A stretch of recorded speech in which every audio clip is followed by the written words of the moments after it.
Good day, Bob here at Weldnrust, and today we start on the e-bike chopper. First thing we do is we gotta take care of our organ donors, these guys. We're gonna strip them down and see what we're actually gonna salvage out of them.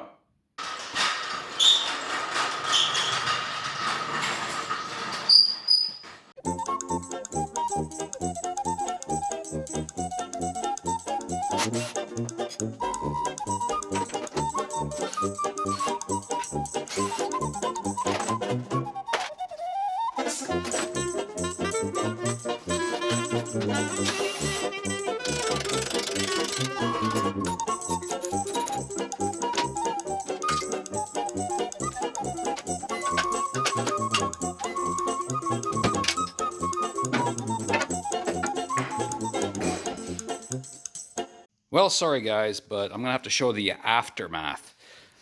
I didn't think this was gonna be too interesting because this wheel was just right locked up. So I took all the little screws out of it and didn't think too much out of it. Started banging it around and got it moving, and all of a sudden this big pile of water comes out of here. My plan for this thing isn't much. It was just ripping the thing apart to see how it ticks because it was locked solid. I figured it's scrap anyway, so I'm figuring I might as well have some fun tearing the thing apart. You can learn stuff tearing things apart. So just for a laugh, I'll show you my disassembly method once I got the screws loose. You can see now it's starting to move a little bit. But to get to this point, my plan was basically to let's use the weight of the wheel to our advantage. It's basically using the wheel to drop it. You can actually get this thing, as you can see, it's starting to move now. You get it to disassemble. And watch it while I break the set valve stem that's in here too. Oh, I suppose that's good for comic relief.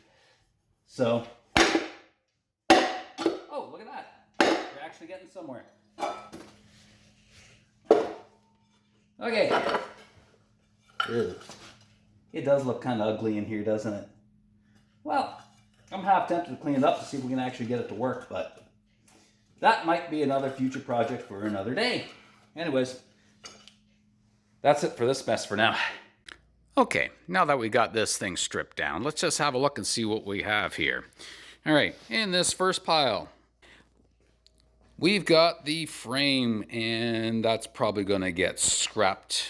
This aluminum here, that's all scrap, and so is that pile there. Okay, I'm going to hang on to the harness because I'm sure I can find connectors or something. Another pile of plastic scrap. I'm not going to bother keeping that because really it's weird stuff, and what am I going to use it for?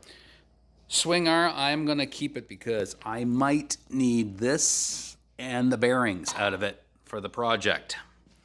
Front end, staying all together as one piece. I'm not sure what I'm going to do with that one yet. Now, here's something interesting. What I stripped apart the motor, and I was still kicking around what I'm going to do with this one. You know what? Why don't you tell me in the comments what you think I should do? I haven't decided if I'm going to just scrap it or possibly try and fix it. Anyways, let me know. Next pile of nuts, bolts, washers. This stuff is like gold to me because it's metric. And over here, we've got, yeah, this is why the back wheel was seized. These bearings are toast. This thing is loose, but it doesn't do a whole lot, so I'm not sure what I'm going to do. Save these. These are all the switches. We got a breaker. The horn, I actually tested the horn and it actually works. Shock, don't know what I'm going to do with. Other bits and pieces, risers, foot pegs. These are the things I want to keep. Now, these master cylinders got a nice oval, pretty shape. That might be on the next project, depending on how well this one turns out. And now the sprocket, not sure what I'm going to do with that. Head unit, this may be scrapped if you have a look. I think we've had some heat damage in here. Something's been kind of nasty and not working right. Anyways, on to the next.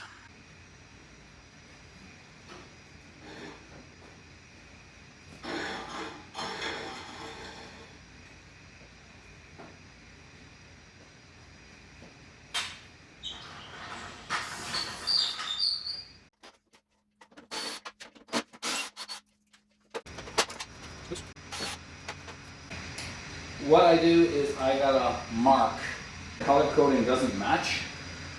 So that's why I gotta put little labels on it, so when I put it back together again, I'll know what it's for.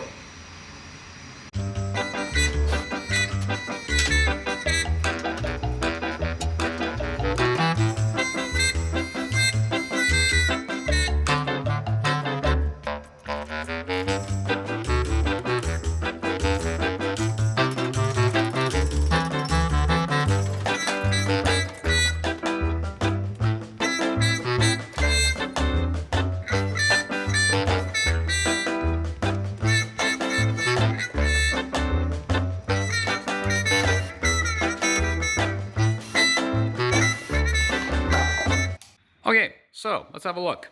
Here is the pile of parts that I plan on using. I kept the motor and the swing arm together because that's how they're going to end up in the bike. This is my little collection of parts that I've gotten. The old swinger, which I kept because I might need the bearings out of it. Over here, we have the scrap pile, a little bit more aluminum, a little bit more steel. Now this unit, I'm going to leave it as it is for now, and I'm going to send it out. Because the front end, otherwise I got more parts lying around. I'm not sure what I'm going to do with it yet. Front end's still in reasonable shape, but the frame's probably going to get trashed. But I might just have to keep it around for any sort of references or whatever I might need it for. Anyways, that's it for this teardown.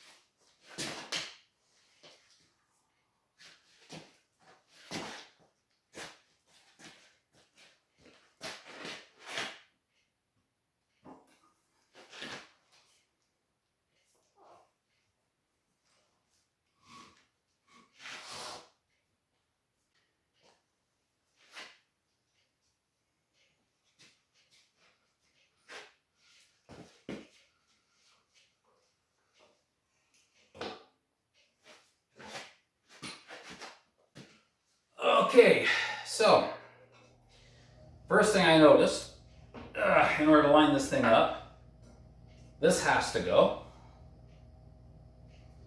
And we're gonna have to figure out how to make a shaft. I just don't think it'll be that difficult.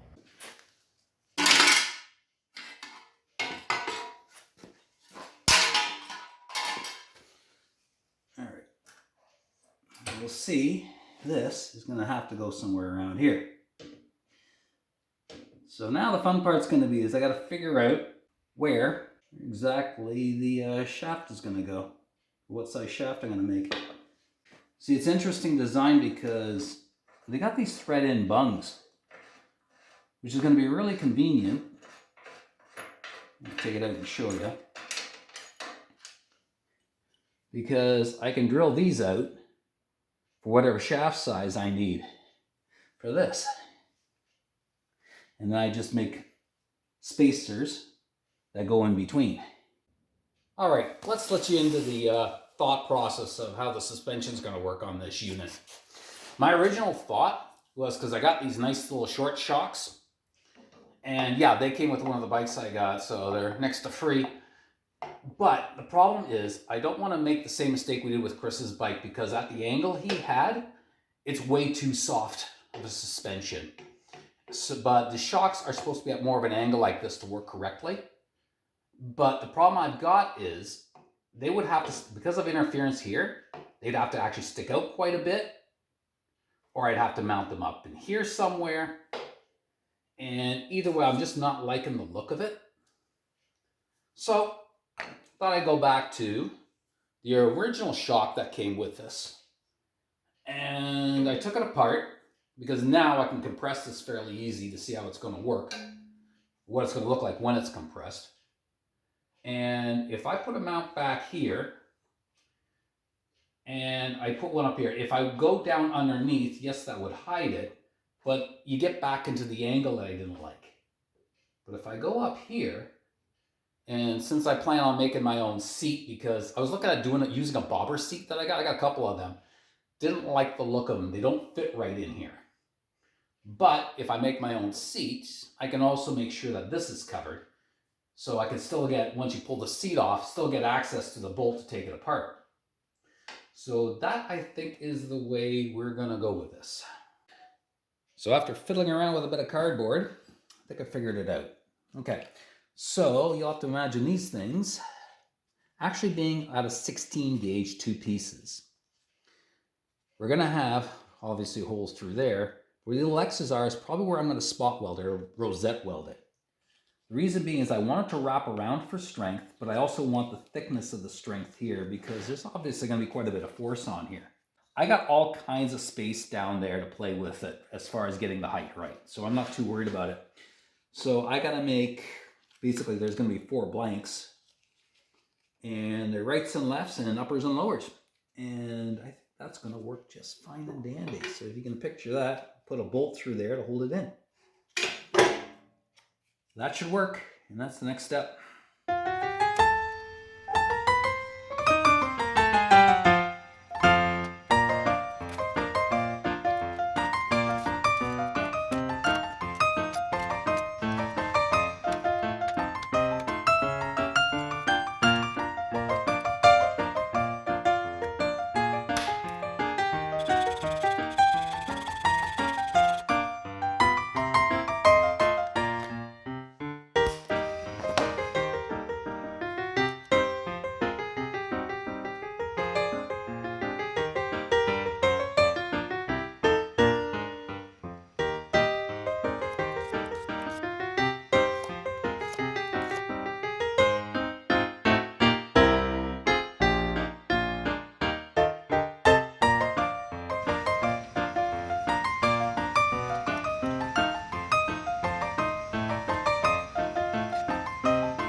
This thing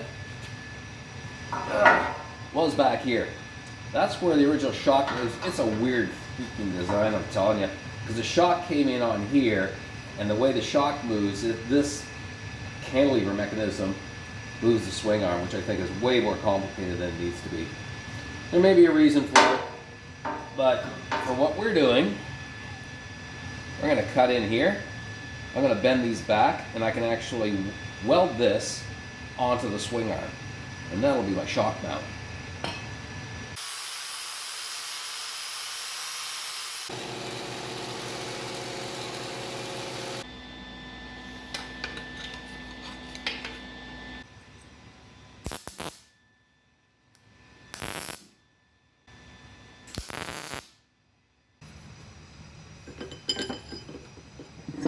Suppose I should let you know, found some 5/8 rod, and we're going to turn it into some 14mm rod, but it's got to be fairly long.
Okay, before we machine it off, I want to show you something.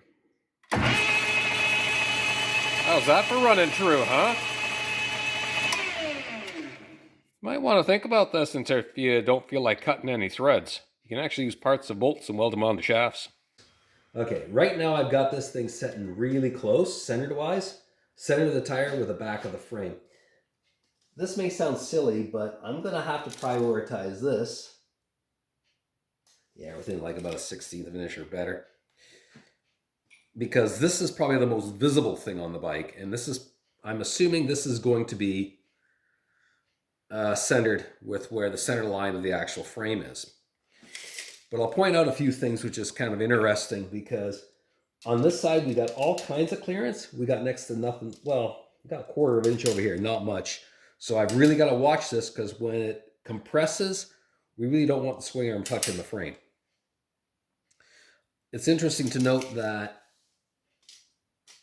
this, an inch and a quarter there, inch and a half, the tire itself isn't centered in the swing arm. Okay, and this is original from Emo. Now the other interesting thing on this is typical of these Yamaha Viragos. This side and this side are way different from the center line. Okay, this kicks out quite a bit further, and that's to accommodate the shaft drive that was originally on the bike, and that means these spacers are going to be a different length. That's why I got to get everything lined up where I want it before I actually figure out what the spacer lengths are going to be. With the bike sitting in full compressed mode, what I did was I took the shock, the spring obviously, and zip tied it and compressed it. So this is maximum compression, which means in theory, the swing arm and the bike shouldn't go any lower than what it is. Okay, if it hits really hard, you might hit the bump stop, push it in a little bit. I'm not going to get too worried about it. But the reason I want to set it this way, because one of the other things I'm going to have to figure out is where this fender itself is going to sit, because we don't really want the tire rubbing on the fender when it gets compressed. And we certainly don't want to wreck the tail light. So, the other thing I got to figure out is where the shock's going to mount. And where I see it mounting, it's in a really kind of an awkward spot. But I think my solution on this one is I'm going to take the corners and bend them down at about 45 so they'll wrap around this part of the swing arm and weld it into place.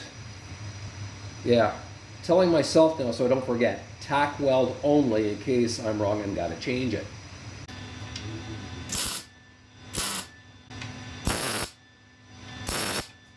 So what I did was I actually had to raise the back end to the point up where it's not, I'll show you, not at full compression. And right now, if you can see it, we are really close, if not almost touching here. So you know I got to grind this away. But the important thing is now, this and this are centered with each other. So now the back wheel is going to be centered with the frame. That's what you want. You don't want this thing dog tracking. And next, what I got to figure out is these guys in here. I'm going to put some spacers in here. Once I figure out what the spacers are, they're going to be steel because I'm going to actually weld them in, and I'm going to do some gusseting because I don't trust this not to bend under load just like that, or just the spacers. Even with everything tightened up, I can just picture this thing doing this and bending the shaft. And the reason I say that is the other e-bike that I tore apart, that shaft on it was bent. So we're not going to take a chance with this one. So I'll make up the gussets and tack them in place. Well, as you can see, we got a roller now. Woohoo! Finally, we're getting progress on this project. Anyways, there's lots of more parts I still got to make. I would like to thank you for watching, and please like and subscribe, and we will see you on the next one. Bye for now.